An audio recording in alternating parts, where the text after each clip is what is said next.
Well, our next guest spent more than 40 years as one of RT's best-known news broadcasters. And in breaking news, she's just back from our version of the Taylor Swift wedding. We're delighted to be joined by Eileen Dunne. Good morning. Good morning. That's what I'm calling it, Laura Fox's wedding. You were all there. It was the who's who, wasn't it? The who's who. We thought you were there for a while because you weren't here last week. Oh, no. Was it great crack? It was absolutely great crack. Now, it was in this venue called Borgo di Tagliata, just outside Rome. So everybody was on site. You take it over for the few days.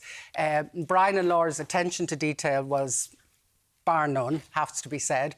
The gang was just fantastic. Of course, a lot of Galway people who, as we know, are very friendly anyway, plus all of us who kind of knew each other. So it was, a magic mix. And we had a ball. It looked like a holiday for people. Well, it was, it was non-stop crack for 3 days.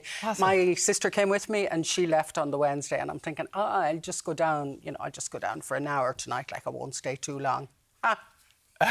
All night? Well, a little while. A little while. Because this was like you would have been hanging out with each other on Dancing with the Stars. Yes. This year. Because after retiring, you went, sure, I'll do Dancing with the Stars. What? How long had they been asking you to do that before you said yes? Well, they only asked me the once. When Mary Kennedy did it a couple of years ahead of me, I was out supporting her. Yeah. And Larry Bass said to me that night, I'll be coming after you one of the days. And I kind of forgot about that. And so then when I was asked, when I actually told my son, he said to me, sure, I knew you'd end up doing it, because I remember you saying, Larry Bass said, I'll be coming after you. Oh. So that was it. Hey, listen, as a news broadcaster on RT, you're fronting very serious topics. That's my ponytail, sorry. The big long ponytail. When you're looking at the ponytail, go on. Well, it was fantastic because we got to see a different side of you. Yeah. Like you were able to show your personality, your fun, which must have been amazing and kind of, enjoyable to do. Well, it was. And I was very strict when I was a newscaster. Yeah, well, you have to be, You have to be. And that suited me too. But then I decided if I'm going to do this, when you may go for it bald-headed, or there's no point. Because as they keep saying, it's about much more than the dancing. It is about the story. It is about the interviews and all that goes on in the background. Yeah, and how did you find, because as you mentioned there, you were mesmerised by your own hair there, by the extensions and the wigs and everything that was put on. It's a bit different for getting ready for the 9 o'clock news, isn't it? It is, absolutely, yeah. Well, it became a bit of a thing because week 2, I was presented with the cha-cha-cha. Now, it's so fast, lads. Week 2, was just...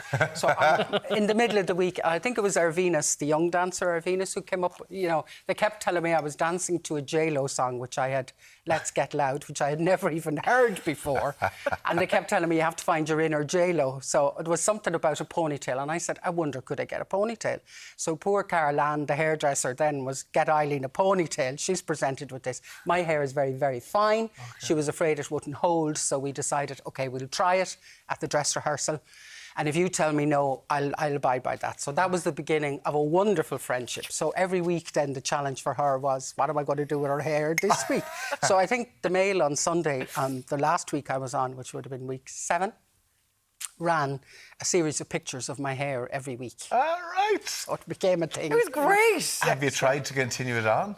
Not really. I did once for the VIP Awards. I went into Carol Ann, she put the ponytail back in my hair. We all need Caroline, it would appear. Yeah, we all need Caroline and What about dancing? Do you continue on the dancing? I'm doing Dance Yourself Fit, which is more about movement than actual dancing. Okay. But I keep saying I will eventually go back and try and keep week 7. it up. Yeah, that's so impressive. Yeah. Oh no, that was that's properly impressive. I can't imagine going past week 1 doing something like that. Yeah, it was a bit. Well, my husband's reaction when I told him I was doing it was, well, at least you'll get 3 weeks out of it.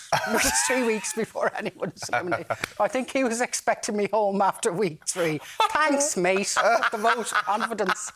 Well, because he lives separately, for half the year anyway. Well, don't you? Not quite, because he's up and down. Yeah, he's in Rossnaroon. Obviously, he's been in Rossnaroon for years. Yeah. How many years has he been doing that? 30. 30 So years. It's our normal. But I suppose he goes over and back from Connemara. Yeah. Is it kind of 6 months on, 6 months 6 months off, yeah. So he's just gone back now. Yeah, I love that that's our normal. Yeah. That's just what you do, and you're both at your own... Yeah. And you just make do with it. Well, that's it. But now you're retired. Is he still doing the 6 months? Is, do you go over and spend that bit of time over with it, or do you like to kind of... Well, when he's there, likes to come up when he's off. So, Yeah. I mean, we've just spent a bit of time on the Aran Islands. He's from the Aran Islands originally, so that that was our trip to the West. Because McTarr, he's one of the most legendary, you know, I always remember the Sunday omnibus of Ross Roon sitting down, especially he got me through the Leaving Cert. Thank you very much, McTarr. You know, you just need that sort of thing. Have you done Ross in a Room? No. You haven't been on it? No. Would you not get... We were talking about Alan Hughes having a line on it yesterday and he doesn't even know what a cup ponté is. But would you do that if they asked you? No, there's no way he'd let me next or near it, I'd say. Really? No, Would they not have a special news report? That's his That's domain. his thing, yeah, okay. Yeah. So all of this, what a way to kind of say goodbye to being behind the very serious news desk of RTE to do Dancing with the Stars. I thought it was amazing and excellent. How do you feel about those years that you had, you know, delivering the news to us all for so long? Some good news, a lot of bad news. A lot of bad news.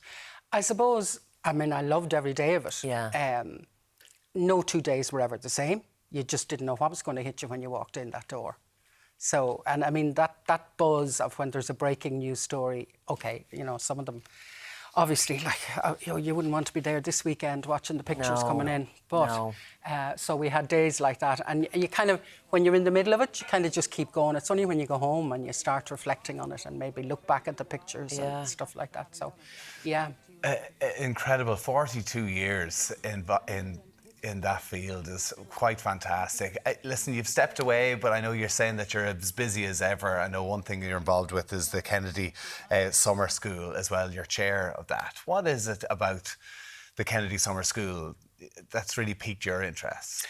Well, I blame Eileen Dunne, who's married to Larry Donnelly, who's one of the directors, and we were all out to lunch, a bunch of us, and she was talking about it. She was heading down. Oh, it's probably 5 or 6 years ago now, maybe even more. And she said, Eileen, you should come down. You'd love this, because it's a weekend of American-Irish culture, politics and history. So it's, you know, all based around the legacy of the Kennedys around New Ross, etc. So I went down the first year and I loved it. I really loved it, because our mantra is there's something for everyone in the audience. So you could have a piano recital 1 minute, you'll have a discussion about books the next, you'll have 100 years of Fianna Fáil, you'll have Pat Kenny coming down for an interview. He's been interviewed as well. He's been interviewed. Yeah. Noel Whelan, who was one of the founders of it, who was from New Ross. The Noel Whelan interview is one of the highlights every year in Pat, and he'll be interviewed by Sinead McSweeney, who's Noel's wife. Yeah, so we're looking forward to that. Maria Cardona, who was an advisor to Hillary Clinton, she's coming over. She's a CNN Latino correspondent. So, like, it's a very varied programme. So if you don't like one thing, you step out, maybe go across the road to the tavern for a pint and come back for the next session. But your dad gave you the love for America. For the Kennedys, yeah. Well, for America and American politics and the Kennedys particularly, yeah. And he's the reason that you're doing something. There he is there. He's the reason that you're doing something else, which is the lovely Laois Homecoming. Your dad is from Laois. He was from Laois, yeah. Yeah, so, what's happening there? Well, this is the brainchild of Trudy Lawler, who's a singer and Laois woman. Yeah. So, again, it's like I brought them in because there's so much happening at each. Okay. So, again, there's writers' workshops, there's concerts, country music, all that kind of thing. And then there's a gala dinner on the Saturday night at which I'm being honoured for my Laois roots and stuff. And then 4 other local, you know, unsung heroes like the ARC Project and a few other people like that. Amazing. So, and there'll be music, obviously. And it's inviting kind of the Laois diaspora from around the country and the world and to come home. people recognise the beauties of lovely Laois. Are you excited to be brought in and welcomed and crowned? Yeah, absolutely. In there? Yeah. Will you be interviewed? I'm not sure what the format is on the night. She's getting dinner. I'm getting dinner. I'll be told what to do and I'll do it. Well, you're going to be at the Kennedy Summer School, which is on the 27th until the 29th of August, and also at the lovely Laois Homecoming.